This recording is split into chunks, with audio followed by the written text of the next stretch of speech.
Good evening. This is the regular meeting of the Rules Committee for Monday, July 6, 2015. We do have a quorum. We have citizens' comments, and we have one citizen who signed up, Mr. Risky.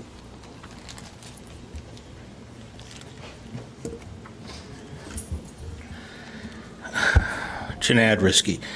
I missed the last Rules Committee. I understand. I looked at the minutes, and there was a criteria to evaluate Mr. Bobkowitz. Last year, the mayor made a suggestion that he was an A-plus performer. Given that's not a standard, even the evaluation process, I'm a little unclear what that meant. But basically, my position is Mr. Bobkowitz meets his expectations. That is, his performance is at an average level at best because he's not necessarily achieving every goal in every item.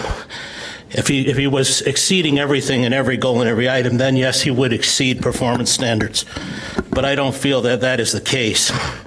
Of course, his ability to really exceed expectations is tied into this council and the mayor, and that is your inability to give him proper direction. And that is a problem. Let's just talk about a few of the goals here. The one goal is water and sewer, which as most of you know, I've been talking about for quite some time.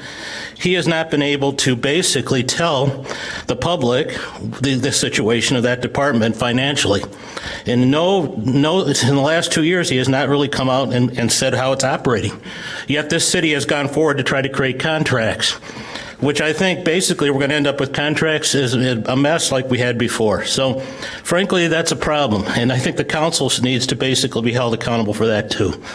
On economic development, what is the standard really for economic development here? What return do we have on investment for all these different things? We're losing money on some of them, have gone belly up basically. So if we took economic development as a total, are we making any money on any of this? And given the number of staff and all the people involved, and what's going on here, are we making any money? Because I've talked to other citizens who tell me they're calling the city is telling them they don't have money to do things, and those are simple things. So what's really going on here with our money? And is how much in the red really is economic development. I filed some FOIAs recently, and one of the things that I was told is the city has no appraisal for the recycling center. If that is true, then why are we in a negotiation process? I mean, I have to say the quality of some of the FOIAs I'm getting back from the city isn't really very complete.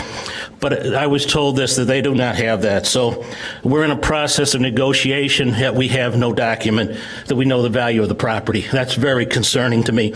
And also, when I look at something like that, could that have been used for recreational purposes? We don't need another brewery. That building is a recreational building and could be used. You're going to be asking for money for Robert Crown, but that building could possibly take some of the load off Crown and make it smaller. As a taxpayer, there's really a misuse of money here, and that really goes to facilities, which was one of the other goals that happened here. Nobody evaluated Harley Clark. Nobody did anything with that. There was nothing but to sell the place. And basically, what I've come to find out too through FOIAs, city has no recreational plan here for its facilities, which is quite disturbing because frankly, if you're planning things, you know your load, what your facilities are doing. If you don't know what you have programs for these facilities, you can't tell me you don't need a facility or you need other things. And I've talked to some people and the rec department admits it has nothing that's planning any of this. So that's a problem. And you're going off to build a very expensive facility and you don't know what you're doing. That's pretty troubling as a taxpayer. And really, finally, I'll just close with this. You know, Wally's performance is tied with this council. The council needs to demand that he do certain things. If he's not doing those things, you're as accountable as he is for what's happening here. And frankly, this is a problem, and you need to either decide when things are wrong, you need to either stop it and fix it, or you're going to be held accountable for all these things he's doing. And I mean, that is a problem. Thank you. Thank you, Mr. Risky. Could we have approval of the minutes of the regular meeting of June 1st? Are there any additions, deletions, corrections? If not, all in favor? Aye. Any opposed? Our first item tonight is the process for the honorary street sign program. Mr. City Manager? Yes, Madam Chair, members of the committee, good evening. You have in your packet of communication from Mr. McCray outlining the current program. If you recall, at May 26th council meeting, Alderman Tendem requested that the process for the honorary street name sign program be referred to the Rules Committee for discussion. Specifically, the alderman asked the committee to discuss the ability of aldermen whose wards are outside of the downtown area to be able to recommend streets in the downtown area be named in honor of ward residents and those with close involvement in the downtown. I'll be happy to answer any questions. Okay, thank you. Alderman Tindem. Thank you. As I brought this forward, I do think there's a need to expand at least a little bit the flexibility of this program. There seems to be like a gridlock when it comes to the number of businesses that would really like to support someone that has contributed greatly to the city nearby their business. And since most of our major businesses, or at least a lot of them, are in the downtown area, it seems appropriate that we could expand a little bit in that area.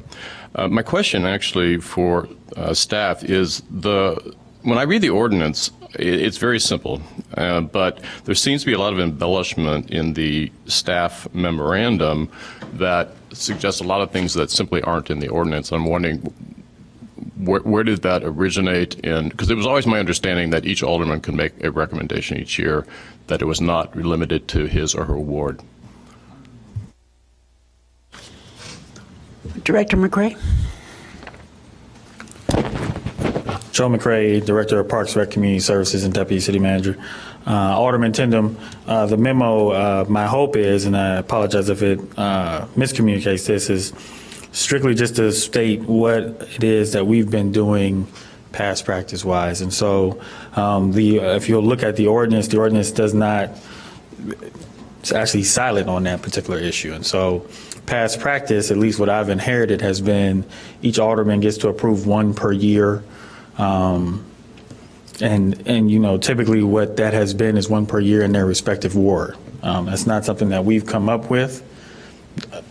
It's just what past practice has been. Alderman Rainey. I was involved in the crafting of the original ordinance, and I can assure you the legislative intent of the council that passed this was that alderman only have the authority to recommend one in his or her ward. Alderman. If we miss that line in the ordinance, shame on us. But I think it was just so much the intent that it didn't occur. Alderman Fisk. The application actually says no more than one designation may be awarded in each ward per year. The portion of a street so designated will be 1 block long. Final approval is granted by the Evanston City Council. But it goes through the Citizens Advisory Committee, and it calls for, I believe, the approval of the individual alderman. Is that correct? Correct. Mm-hmm. It goes for the recommendation. The alderman makes a recommendation to the committee. I've been through the process several times, and I know that's probably the way it works. Correct. But I think Alderman Tindem's point about downtown, where businesses would be and very not that many residents, I think that's something that we should look at. Alderman Rainey? Well, I think there are tens of thousands of residents in the downtown, and there's lots of businesses. Look on Central Street. Howard Street's getting businesses. Main Street. I don't think it's almost an insult to other aldermen, especially those who are intimidated by the downtown, that it's being singled out so special. I don't think it's any specialer than any other ward. So I really object to this. I don't want anybody appointing people streets in my ward unless I agree. And I know I approved a street in my ward that the mayor recommended, and I was happy to do it, no problem. But that might not always be the case. So we have so few areas where we have the authority to do something like this, and I think it's a very special thing. I think I've only got 2 streets in my ward that have names on them. And how long has this ordinance been in effect? 10 years? I don't know. Well, I have several. It's very popular in my Oh, I community. know, So but- I guess I have a different opinion in terms of the, and I don't care if it's a downtown area, it could be any business area. If there's a business person that's recommended, and that's the way I'm hearing it. But you would want to approve that, wouldn't you, in your ward? Well, that doesn't mean that somebody else could make a recommendation. Oh, yeah. Well, And of I would course. want to have input. I'm not saying I'd want to say, no, you can't do it, but I would want to have some input, yes, but not to say, no, it couldn't be. But I don't think we have to legislate that somebody can make a suggestion to you, or to me, or to Alderman Fisk, or any of us. Okay. Alderman Wilson. Oh, and I certainly think it's fair for anyone to make a suggestion to any of us as far as location. Part of the conversation is going around the idea of businesses, and I'm assuming what we're not talking about is shifting to naming streets after businesses. That to me doesn't seem like a. That's not what you mean. Business Okay, leaders. all right. So it's a great program. You know, of course, I have part of the downtown. What I'm not particularly interested in is having. You know, we'd have to change the rule. You can't just have one in a ward, because if 6 other aldermen wanted to name a street in my ward, you know, each year, then I'm looking at 6 or 7, and I'm going to run out of blocks really fast. So there's that to take into account too. So it, as Alderman Rainey said, it should be something that's particularly special. This is a really special thing, and my personal view, and everybody else might have a different view about things, but sometimes I think it's a good way to recognize somebody who might not otherwise be recognized in the community. Maybe it's somebody who has done something for an extended period of time quietly and made an impact on people, but you know, isn't out there in the forefront. So that's my own view of kind of how I, you know, steer my support of some of these things. I think it's okay how it is. So that's kind of where I'm at. I think it's fine. I know that one alderman had previously made a suggestion for my ward, and I supported that and happy to have done so. So it seems okay as it is, I think. Alderman Grover.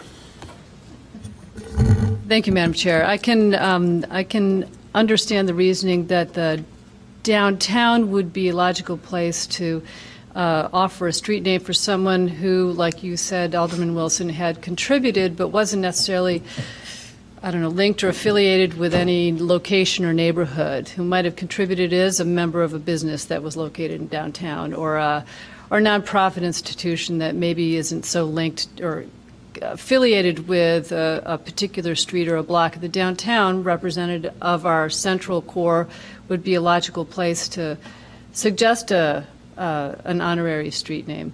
I think the honorary street names, I think, are nice. They're temporary. In the beginning and the end, they're temporary because they only last 10 years, so they're cyclical things. They don't stay around forever, and they are in that moment a nice honor for whoever's name is going up. I would hope that there would be some deference not only to the alderman, but to an alderman who might be requesting an honorary street name in our downtown, knowing that our downtown belongs to everybody, with consideration to too many requests. So the number itself might be the deterrent, but not necessarily a request coming from outside the downtown, from an alderman who doesn't have a piece of downtown. Yeah. Alderman Fisk. Thank you. I do agree that there should be, that anyone is able to make a phone call, a request to the alderman in whose ward an honorary street name is suggested. I'm a little bit worried about downtown, however. I mean, the 3 aldermen who have parts of downtown in their wards, I think we know folks in the downtown really well. And I would find it very, very hard to exclude someone who might be on the same block as someone else and who might want an honorary street name. And I think that's something that I've talked about previously, is how do we recognize the small business people, the people who don't necessarily have other honors or other accolades given to them, the real unsung heroes of Evanston. And for businesses, I would say Benison's Bakery and Lemoyne Hardware, they're on the same block. How do you distinguish between them? I also don't think that that there is a very easy way to make this fair. And I think some of you who don't know folks in the downtown as well as the three of us who probably know everyone in the downtown or all the businesses in the downtown, that's something that's a huge concern to us. And the other part of this is that I feel very uncomfortable with the politicalization of this process. And I don't think that says the right thing for us. Downtown has been refreshingly free of namings and citations. I mean, the things that we have are banners that people can contribute to that identify businesses. But we've stayed away from what Chicago has done, which is basically a street name for political supporters on almost every single corner in the downtown. I would hate to see us go that way. In my ward, I have a specific plan and idea that I follow, and that is that street naming should be for, as I said, the unsung heroes of Evanston. These are people who aren't going to have receptions, who aren't going to get awards, who aren't going to stand up here and get a plaque, but who have given day by day for the years that they've been here to this city to make the city a better place. A real good example is Jay's Barbershop. I mean, that was an excellent thing to do. That's something I think that speaks to the community and how important every single citizen is, and how every single citizen has an opportunity every day to make a contribution, and they do in very small ways. And that's what we look at in my ward. I'm not interested in giving awards out to people who already receive awards, but how do we thank those people that really are the heart and soul of Evanston? I think there are ways of, and I think Human Services has been looking at this, there are ways of identifying people who seek these awards and who want these awards and maybe who deserve these awards. And maybe a different location for some of these awards are appropriate. I mean, we named the Civic Center after Lorraine Morton. That was a wonderful thing to do. We have rooms in the Civic Center that we can name after political, predecessors. We have a lot of opportunities for gardens and playgrounds and other locales in the city that would be very a very high degree of both recognition and community spirit.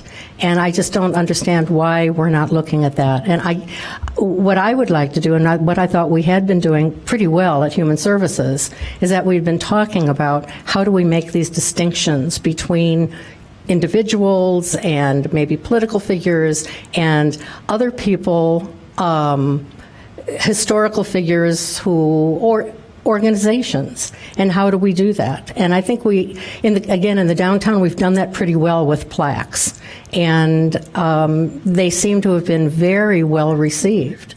And the plaques have the added benefit of talking about the individual or the organization that is being honored, whose drugstore is an example, Roger Carlson is an example, but people enjoy going by and reading things and reading these plaques. And I think they're so much more meaningful and give so much more to the passerby than an honorary street sign, which to me looks like every other honorary street sign in the whole wide world.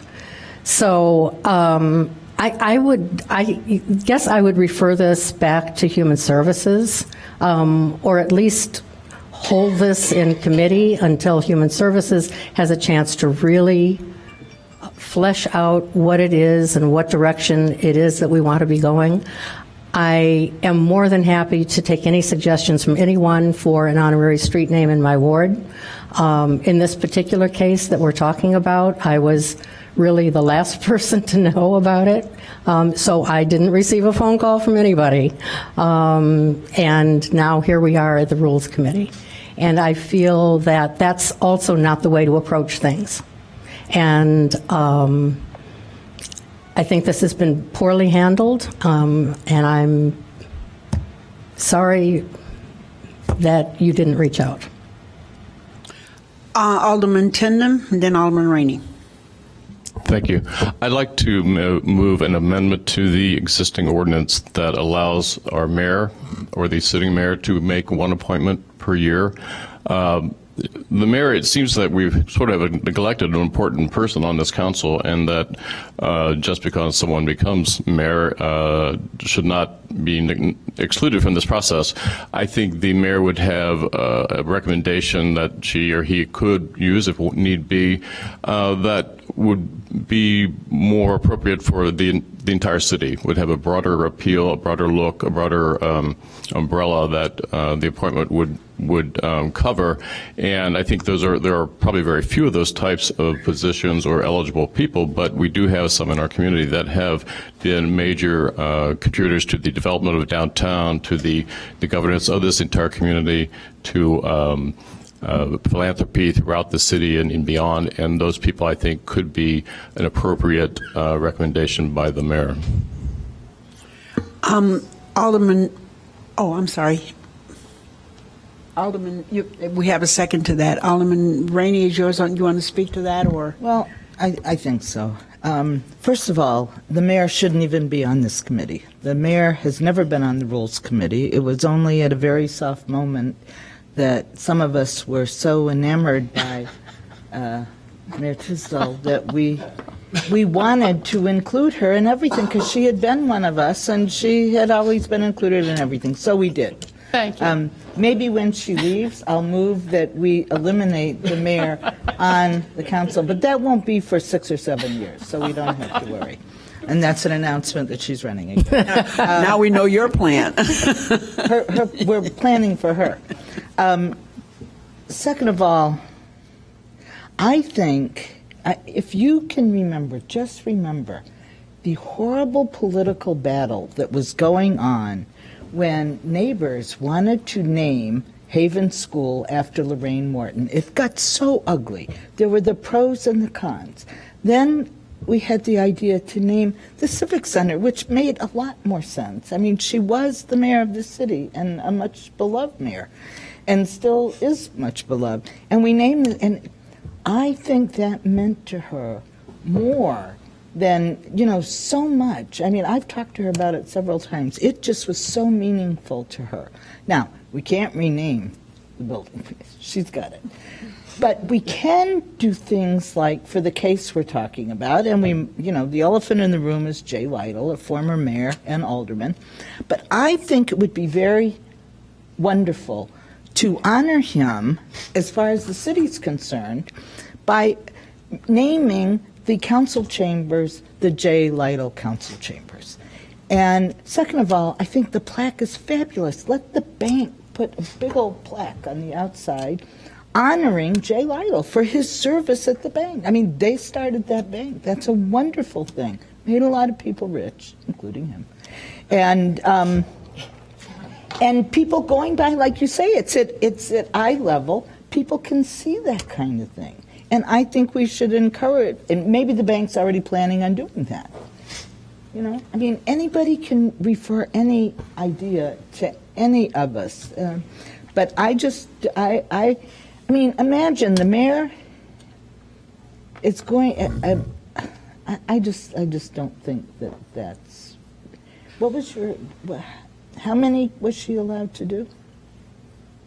There would be one per year, and I think your example about Haven School is a perfect example, because that was a local issue that had the ear of the alderman, but when bigger thinkers got involved, it became something that the entire city could get behind, and I think that is the viewpoint that the mayor would have with regard to her or his one appointment per year.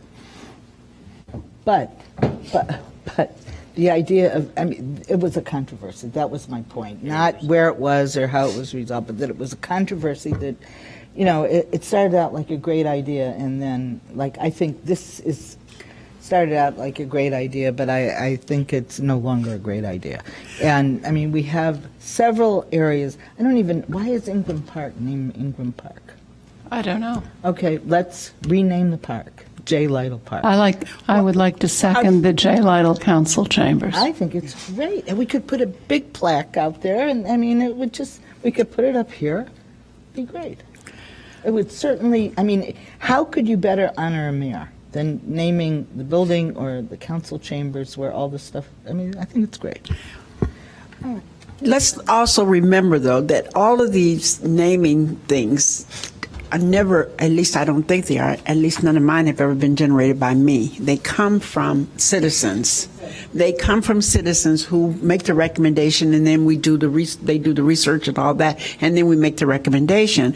And I'm going to go back to my point in the beginning that business areas, whether, I don't care where it is, Howard Street, downtown, Central, Dempster, that when business people come, that there may be, that's something that they would do the research, they would present the information, and that could be presented to, and I'm really sorry if that process didn't follow through, because that should have been presented to the alderman first. That would be my thinking, because that's the way it normally works.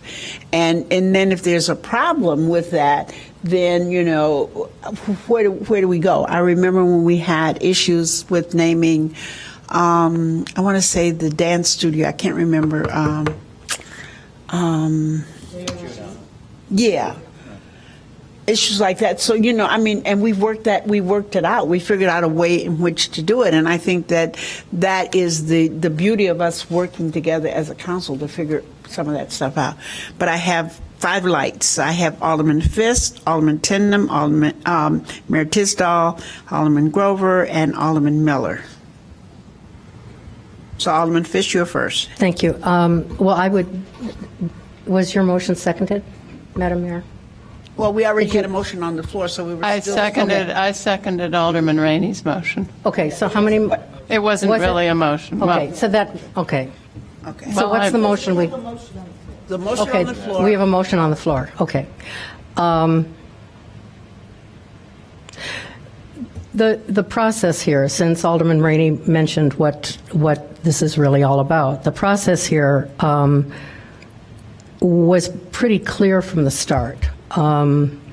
This was a request made by the bank in order to honor J. Lytle. And apparently one of the members of the bank spoke to, and please, Mr. City Manager, correct me if I'm wrong on any of this, but last January, one of the members of the bank spoke to the city manager, who explained to that person what the process was for an honorary street name, and said that person should contact me.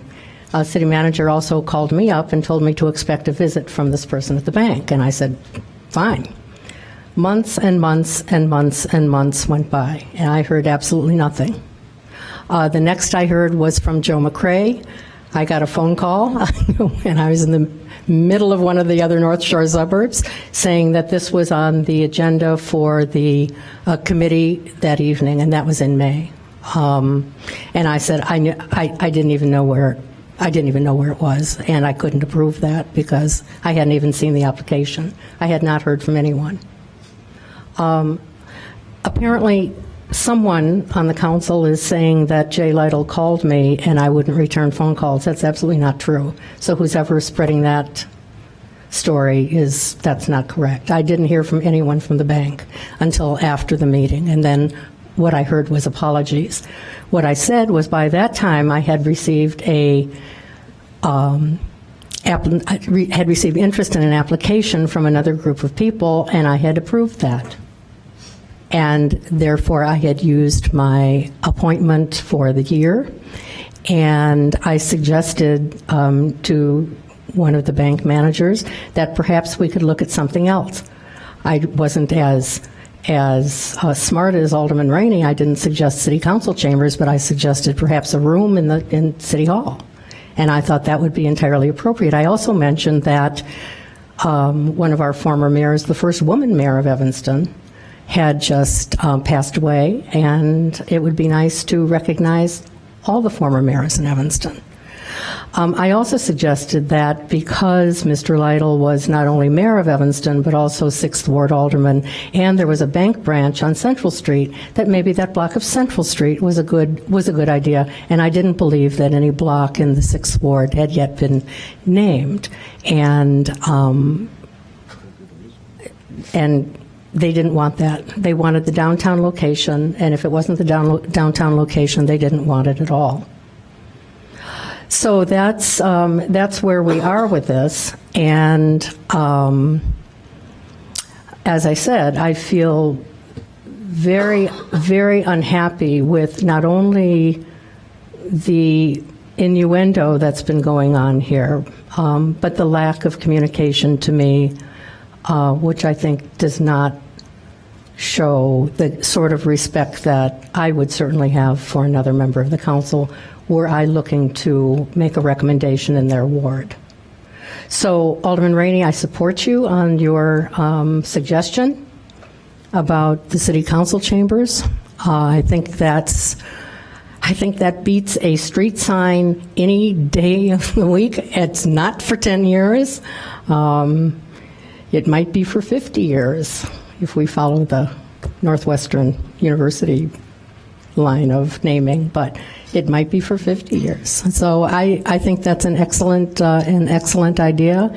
I feel uncomfortable about, as much as I respect and love the mayor, I see that as just a way to get around the fact that the bank wants that street sign, and the bank wants to find a way to get that street sign. And I don't find that changing our rules in order to accommodate this particular request, I think that's an extraordinary step to take in order to accommodate one request. I don't anticipate this happening again. As I said before, I think it is going to open up a can of worms and ill feelings in the downtown among other businesses who would like to be designated and who would look on this as a form of advertising. And I just don't think that's the right thing to do. I've prided myself for years that we're free of that. That Evanston is really a different place. We name things for people and follow the rules and are open and transparent and discuss all these things together, and that's not what's happened in this case, and I'm very sorry about it. So, Alderman Rainey, if you make that a motion, I would second it. Well, could I get the rest of my lights done before that? Alderman Tindem? Thank you. That's a nice story, Alderman Fisk, but it's not terribly accurate. If you want to know who's behind this on council, it's me. And at the same time that the bank was pursuing you, I was also pursuing it. And I think we did mix messages. We did miss the fact that I guess we thought each other was taking care of some of the details. But regardless, to demonize the First Bank is a huge disservice to this community. I'm not demonizing the bank. You certainly have. No, I have not. You certainly have. I have told the story as the story occurred. Please speak. I have the microphone, please. I didn't interrupt you when you were spilling your garbage, so please let me speak. And you did not, maybe you and the bank were working on this, but neither you nor the bank contacted me. I just said that. I said we failed in our communication. When you said we, you didn't, that sounded like you thought I was dropping the ball, and I wasn't. And Jay Lytle is not aware of this. I'm quite certain because I've talked to other people, and, it was to be a surprise, but that certainly isn't going to happen anymore, and probably not going to happen at all. But to suggest that someone, these accusations that his phone calls weren't returned, this is all just hearsay on your part. So, I think it's a shame because this is a man who should not be relegated to his 6th Ward, where he was alderman, of good alderman, and should not be relegated to a branch bank. He served the whole city. He served it well. He's one of the builders, one of the people that made the downtown what it is now. Downtown that you are appreciating right now. And I think it's really a disservice. So it's done. I don't have any other arguments, but I've made my argument, and that's it. Thank you. Mayor Tisdall. Alderman Grover, I don't know that we've ever taken a street sign down, so I don't think these are Absolutely. 10-year Signs. I think that's something we're going to have to revisit in the Human Services Committee. That's another meeting. That's another I meeting. think I discussion. will be otherwise occupied on that meeting day. Okay, we'll put that, we'll ask Director McRae to put that on the agenda for a future Human Services Committee meeting. All right. Alderman Grover. Just to clarify, the Haven issue, I think a lot of the controversy was because we were looking to replace a name at Haven School. Right. Not necessarily add another name as with a street, but replacing a name, and that was most of the objection there. And I hate to pull former Mayor Lytle into this, or First Bank and Trust, both fine community institutions, both of them. And I think at this point, even if we were to give the mayor a street naming prerogative for one street a year, it doesn't sound as if this is one she's going to want to suggest anyway. And I love the idea of naming the city council chambers after Mayor Lytle as well, and would support it. So as to the motion, the actual motion about giving the mayor the prerogative of naming one street a year, given that she doesn't have a ward, given that she is elected citywide and not from any one area in Evanston, that makes sense to me. So putting aside First Bank and Trust and putting aside Mayor Lytle, I'm willing to give the mayor whatever street she'd like to name in the 7th Ward over the next several years, unless I get a better request for a street name, but I haven't gotten many at all. And I think this is a good motion, aside from the issues about this particular proposal. Again, I would suggest that we refer that back to Human Services because it is in, and put that on the agenda as we review everything with the honorary naming. I think that we put all of that into it and take that suggestion. If you would make that referral back to Human Services, Alderman Grover. Which referral, Madam Chair? That the mayor be allowed one a year kind of. Oh, I thought that was the recommendation. motion pending. Yeah, you're That was the absolutely. Yeah. motion pending. You want the ordinance referred back, or the whatever it is, it's a resolution. Right. Point of order. Yeah. Right. So Alderman Fisk made the original motion. No. To actually, what, you No. didn't make an official motion to send this to Human Services? I made the suggestion. A suggestion, okay. There's a motion Sounded So you official. have the, okay. change the policy to allow the mayor. And it's a policy. It's only one motion on the floor, and that is a motion that Alderman Tindem made and Alderman Grover seconded, if I remember correctly. Is that right? That's correct. Okay. Okay. Alderman Miller, did you want to speak to that, or? Well, I'd speak in support of sending it back to committee. I'm not opposed to the mayor having a say in a naming circumstance, but I also think we've had 4 or 5 different proposals kicked around right now. We've also, there's 2 resolutions in effect, and it appears that, there's one resolution amending the previous resolution, but the current procedure set on the website says if the alderman of the ward where the suggested naming place is in support of the recommendation, then it's forwarded to the Parks, Recreation, and Community Services Department for review by the Citizens Advisory Committee on Public Place Names. I don't think that's the process that's set forth in the current resolution that's on the books. I'm not opposed to actually having the alderman in support of that. I just think there's a lot of things, ideas being thrown around that I would like to see staff flesh out, and also consider the Citizens Advisory Committee on Public Place Names, consider that with all of our assets, not just with street names as well, and have a single process for public naming, a unified process that's set forth in law in some aspect. I just think there's too much being kicked around right now, and I third the recommendation to send it back to committee with the staff's suggestions. Okay, Alderman Fisk. It's just a question of, this was on the agenda tonight for discussion, is that correct? Yes. Okay. I absolutely agree with Alderman Miller. I think that the public is not, since this is evolving, I would want the public to be able to participate in this. And I think at committee is the right place to do that.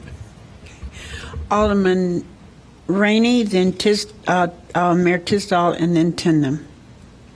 Well, my request, my comments have changed now that we're going to refer, I guess we're going to refer back, right? Is that right? Are we going to? Well, we still have to vote, we still have to vote on the motion. All right, I think so. He's going to withdraw, I hope, I think. The Okay. mayor's going to request that he withdraw. So when we name a park, it goes to the Public Place Names Committee. When we name a street, which we haven't lately, I think we did yeah, we name did. one street, the one that had to get garbage pickup.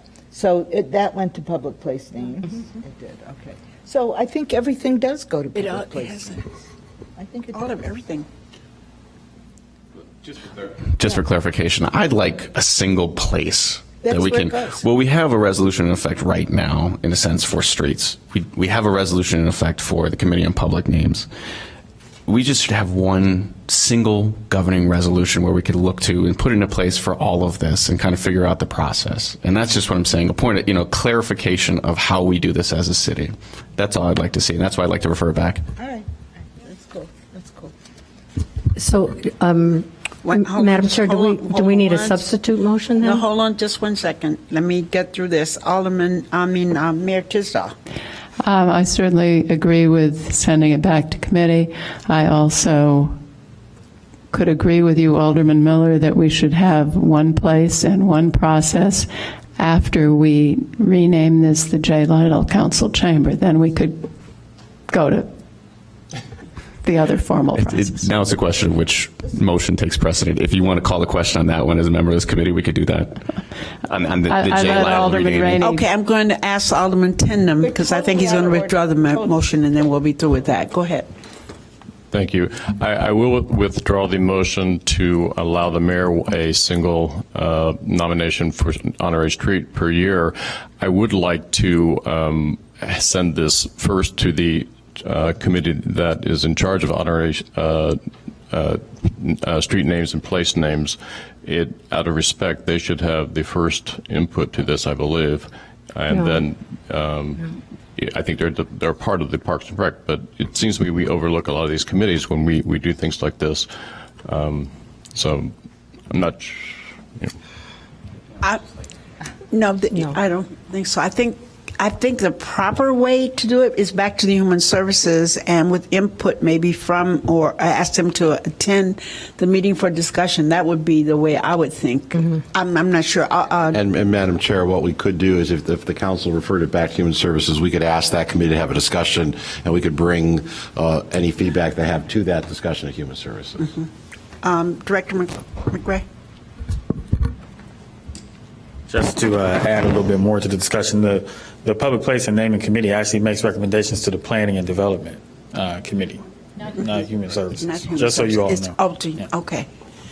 But Human Services has taken jurisdiction over the last couple of years over the larger question of honoring individuals and organizations above and beyond streets. So I think Right. that has been the claim of the Human Services Committee to this issue. It's up to you all. Well, we have Whatever you some, like to we do. have some sorting out to do. Let's see. Alderman, it's been withdrawn. There is no Okay, so motion there's on the no floor. motion on the floor. Then Alderman Grover, Alderman Fisk, and Alderman Rainey. So I think what I'd be looking for from staff would be some way of consolidating all the resolutions out there on naming public places and streets and get input from our committee on that and then send it to both P&D and Human Services, because P&D is technically where it should go. Human Services just by habit. And Madam So Chair. I'd like to clarify that whole process too, and if. Your happy city manager would say that that this is a larger question. P&D is there only because it's a street. Right. So I think that the council's discussion has gone much beyond streets, and so Human Services is appropriate. This is part of Parks and Rec as well, that committee. And we're just Human Services. I think as you look at the city council's rules over jurisdiction, I think that the larger question is a Human Services question. But you may do whatever you like. So I would be hoping for a really clear process and clear criteria and one place where you go to look for it and something that then comes back to us for in whatever committee we're sitting on, the Human Services, it sounds like, and then to council, so that we can have one process for all of this. Well, by the time we get it back through the committee, I hope that it would be very clear by the time it got back to council. I would second Alderman Grover's motion. Hold on just a second before you make a motion. Alderman Fist? Well, I would second Alderman Grover's motion too. So Alderman Grover, would you like to make the motion? Or I think my comments were really more helpful direction to staff. I think as so, they too. take it So- to. We would appreciate a motion. however. Okay, my motion is to send this back to Human Services for full discussion, or continuing discussion. Second with the request that we take Alderman Grover's recommendations into account into the next, whatever comes out of this process that appears at Human Services. For Alderman Rainey, and then Alderman Tindem. All right, well, actually, city facilities are usually dealt with by Administration of Public Works, just saying. However, right after this, I would really like to get a motion before this committee to recommend, and I think this is, the Rules Committee has a special place in the city's government, and we do special things here. That you don't really do in a committee. And I think naming a building or a space is something that this committee can definitely refer to whatever August body directly to we go directly to the city council generally, the rules committee, on special things. So I think there should be a motion tonight to identify this room as J. Lytle named it. Well, that's a separate I know, but motion I'm- from where we're going with trying to get Just clarification. don't want us to Gotcha. close this Okay. meeting before we get to that. Okay. Can I call the question on Alderman Grover's motion? Go ahead. So called. So it's been moved, and it's Alderman Fist's motion, and who seconded it? I can't. I second it. Okay, it's been moved and seconded by Alderman Fisk, seconded by Alderman Miller.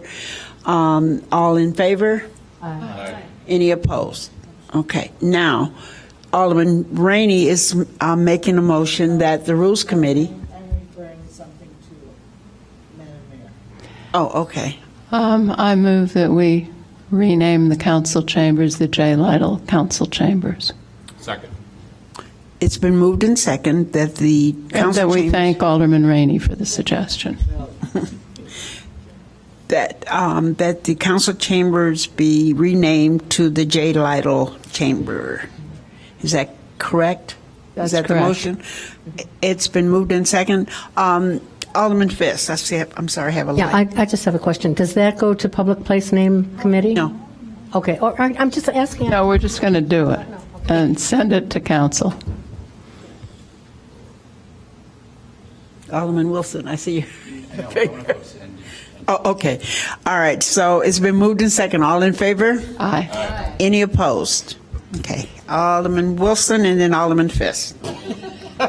Recognizing that the odds of this are remote, but Alderman Tenda mentioned that it was supposed to be a surprise, and Mayor Lytle is probably not watching, so perhaps Mr. Smith could just, and Mr. Seidenberg could allude to some sort of imminent surprise as opposed to mentioning Mr. Lytle. But let's just throw that out there.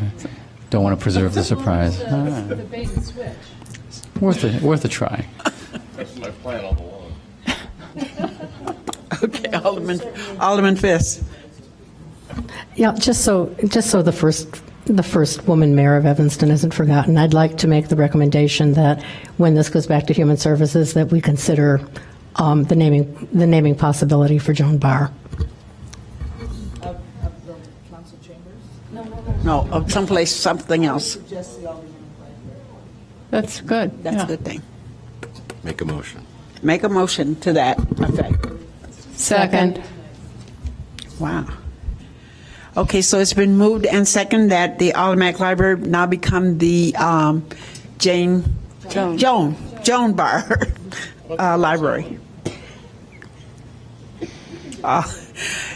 It's been moved and second. All in favor? Aye. Any opposed? All right, so we did two things tonight. We renamed the chamber and renamed the library. Okay, no more lights on that. Could we move on to, I need control of this committee again, please. Ordinance 93-0-15, amending the composition of the Preservation Commission. Mr. City Manager. Yes, Madam Chair, members of the committee, Mayor Tisdall has asked that this item come before the Rules Committee this evening. It would have one member of the Preservation Commission be able to serve without the requisite requirement and training experience that the other members of the Preservation Commission have. Happy to answer questions. Point of order, too. Mayor Tisdall, I have her light first, and then I'm not sure the rest of them went, but I'll try to call them. Point of order. I'd actually like to, just to be clear, only because the suggested ordinance has the wrong section that we're amending. Just to amend it on its face, section 1 should read, that's section 2-8-3-A. It now currently reads 2-9-3-A, which is a separate section of the code. Just want to make sure we amend the right one. And we'll make sure that if this is recommended to the full council, we'll make that amendment when it goes to the full council. Thank you. Thank you. All right, so I have Rainey. I'm just going to go, I'm sorry, we have Mayor Tisdall first, then Rainey, Wilson, and Fisk. Thank you, Alderman Holmes. I made this suggestion because, as you know, I've been trying to make every board and commission reflect the diversity in this community, and I have failed miserably in some instances. This is one.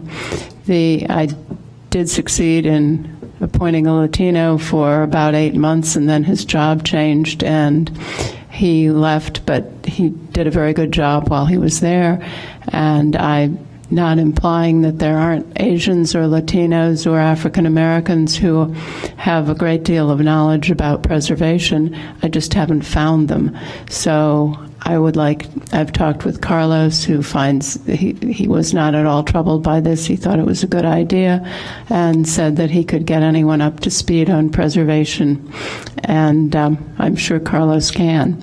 But at any rate, in my attempt to make all the boards and commissions reflect the diversity in this community, that's the reason that I'm asking for one at-large delegate who would not have to have the level of expertise that the other members of the Preservation Commission do have. Alderman Rainey? Well, I think this is a really bad idea. And the reason I think that is because I have been absolutely of no help in looking for a volunteer for the Preservation Commission, and I don't know how many other members of the council have been actively pursuing volunteers, but I promise that I will do that and will at least get you one name in the next 2 weeks that fulfills your criteria for a diverse member of the Preservation Commission who indeed is a preservation expert of some sort. And I just think there's just no need to do this. It's a very important committee, and it requires some technical expertise, and just let's not do this. I promise I'll look. Alderman Wilson? Thank you. And I see both of those points. So in looking at the way that the ordinance is currently drafted, I feel like it suffers from poorly placed ands and ors.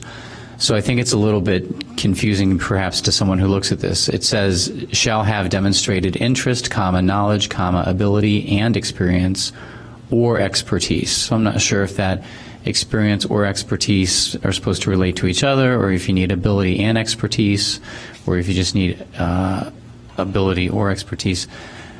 So I do feel like, at a minimum, someone interested in this commission should have a demonstrated interest.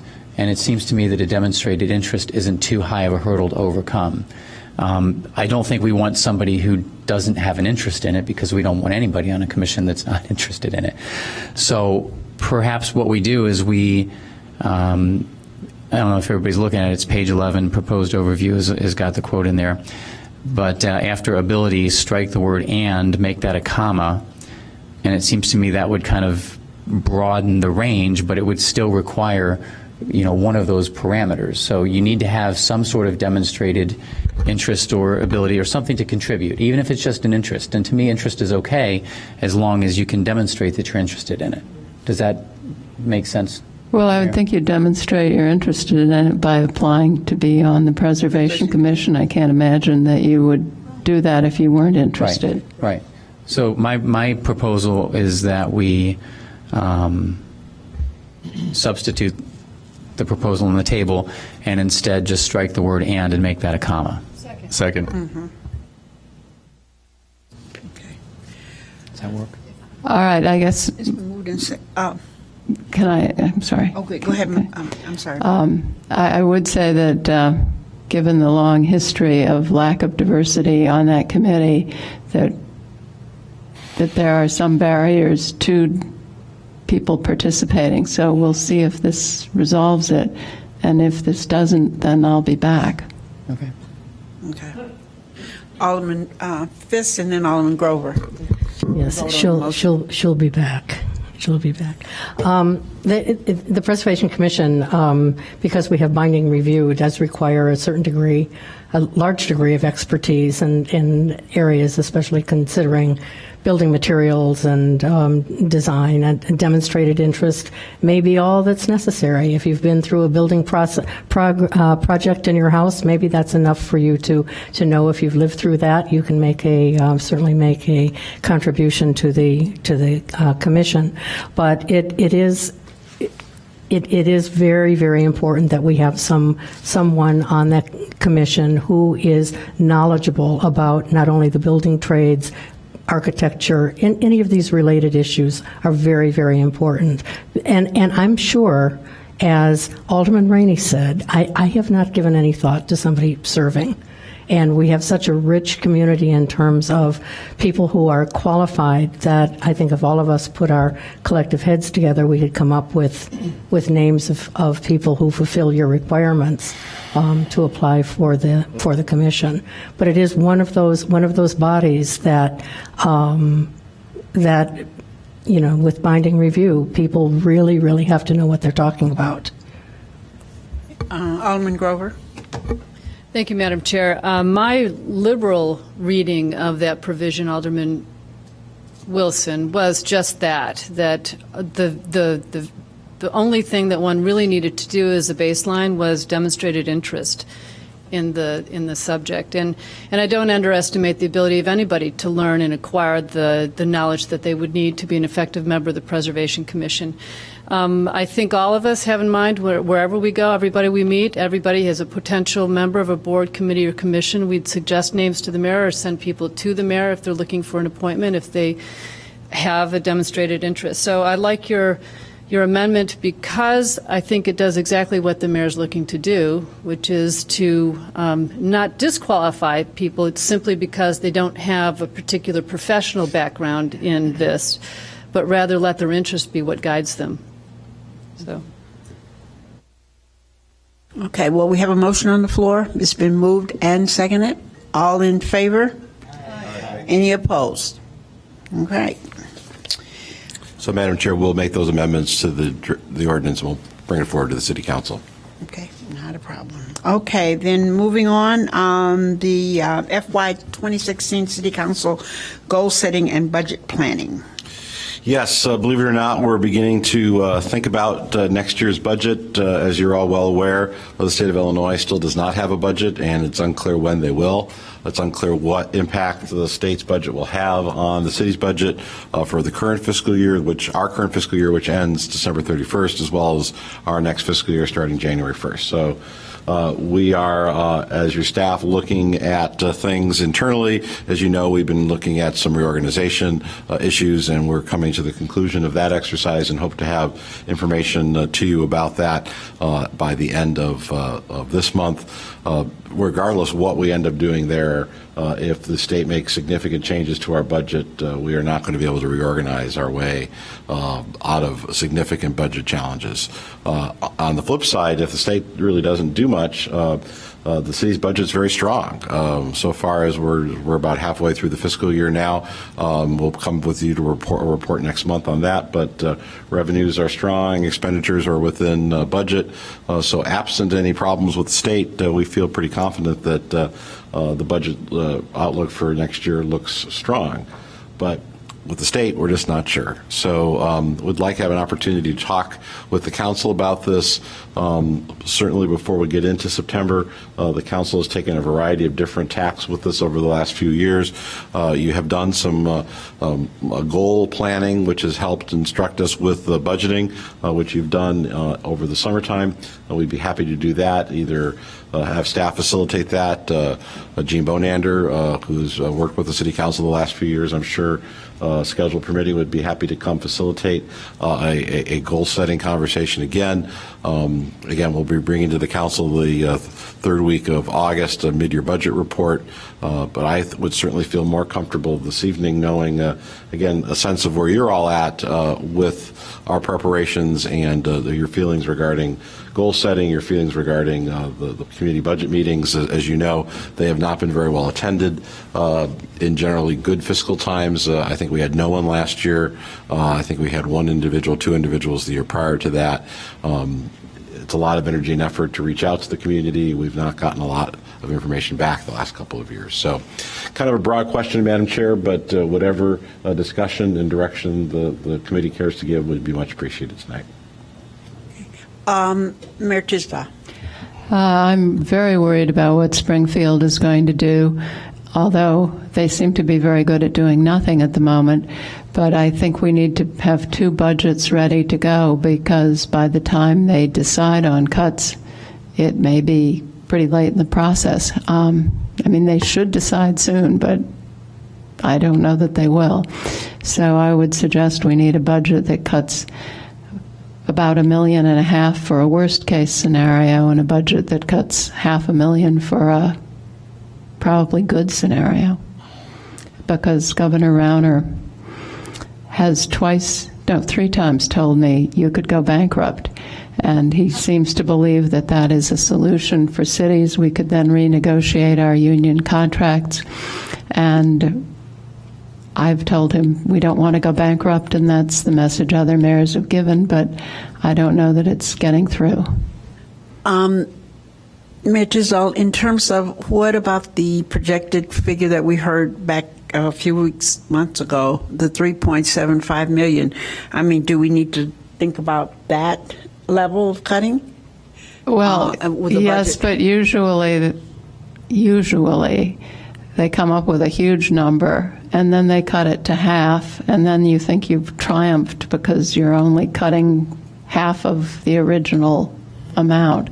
The $3 million was so bad that I assumed, and I could be wrong, that that was the number that they threw out and then would cut it to make us think we got something. Okay. But it could be, you could be right, Alderman Holmes. I don't know I'm just how asking because I'm thinking in terms of the planning, which I'm anxious to hear the report from the staff in terms of looking at where they're planning around.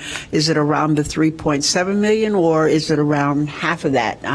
In terms of looking at how we'd be able to, to plan for a budget and looking at cuts and reorganizing the city.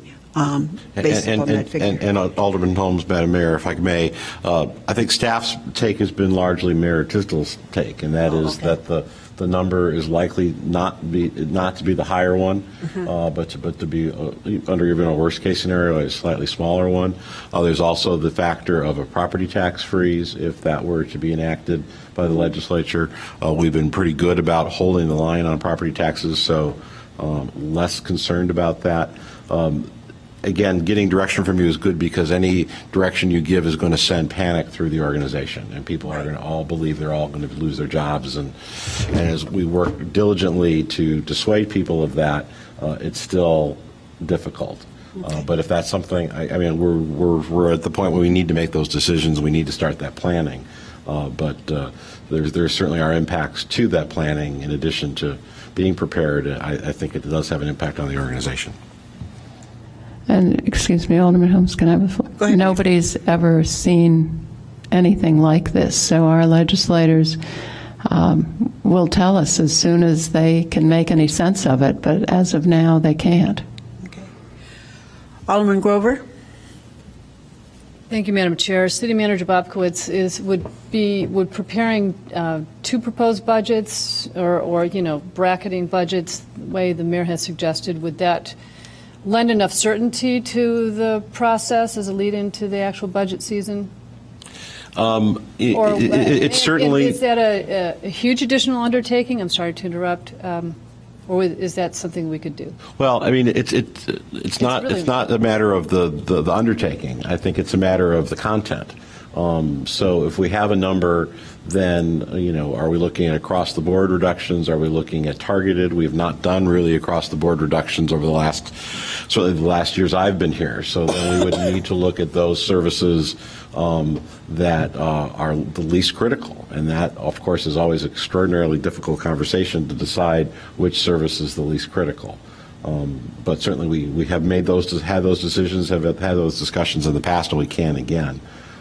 If the council feels that we need to have, those two threshold numbers, then we can start working to those two threshold numbers. We can communicate with the staff, that we're going to, do that in broad terms at this point. It just becomes very difficult because if in the past police services, fire services have not been on the table, certainly not significantly, and that approaches 50% of the general fund budget. So then you look to public works, you look to Parks and Recreation, and all our staff knows that, and because many of them have been through these various iterations, so they know, who is likely going to be among those scenarios. So, again, I wish we've put off this discussion as long as we can, waiting to see what the state's going to do. I don't think we can wait any longer. So, if the council is agreeable to Mayor Tisdale's suggestion, that's the path we'll go down. I would only ask that the council look at its calendar, that either to have a discussion during the month of August. Or certainly at the first part of September to continue to flush this out and also to see if we've made progress. My sense is that once state employees miss a paycheck, that will accelerate the process in Springfield, but it's really anyone's guess. Thank you. Okay. Seeing no other lights. So, Madam Chair, maybe let me take a stab at this then. Okay. So. We can prepare, Madam Mayor, you had indicated $500,000 and a $1.5 million. That's my guess. Okay, I mean, and I think that's I think that's a good educated guess. So we can move forward with preparing packages with that. Again, the work that we're doing with our Public Works and Utilities Department, I think, will help inform some of that. I'll also remind you that this will be the first year of our agreement with Northwestern University, so there'll be some additional dollars available there, so that will certainly help the cause in part, but we could do that. As you look at the calendar right now, we're not anticipating having a Human Services or Rules Committee meeting on Monday, August 3rd.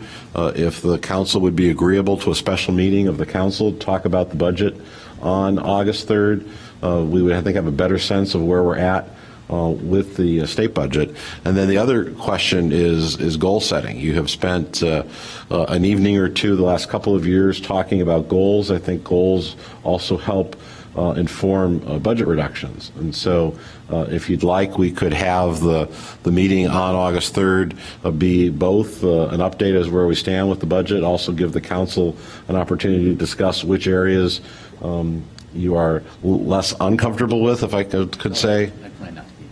Okay. Because we don't have any meetings. Okay.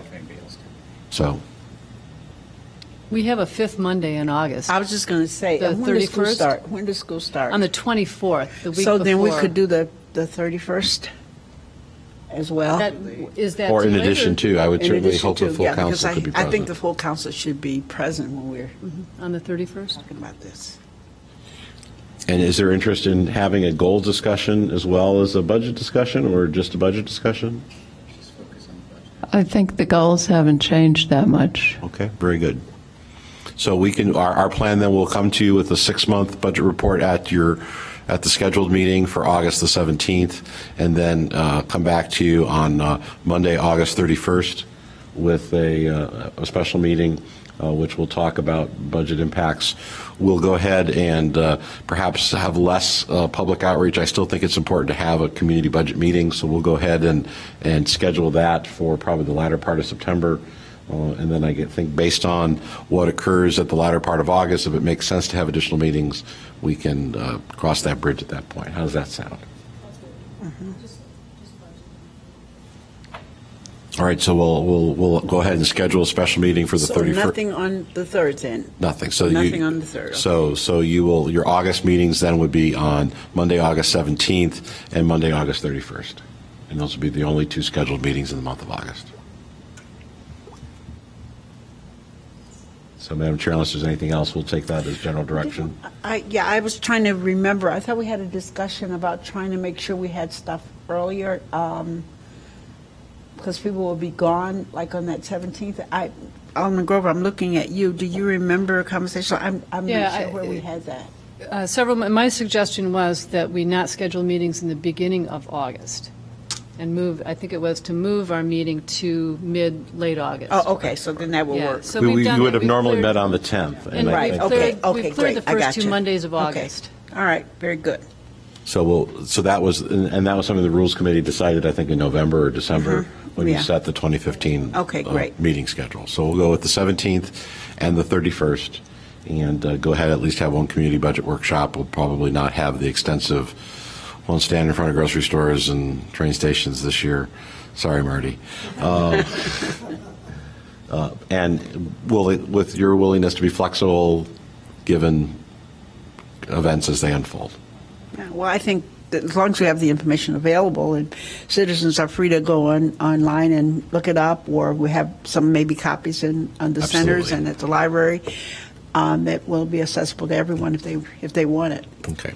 And we'll, in the meantime, look toward that $500,000 and $1.5 million mark as we work with the departments between now and the end of August. Great. Thank you. Okay. Is there any other business?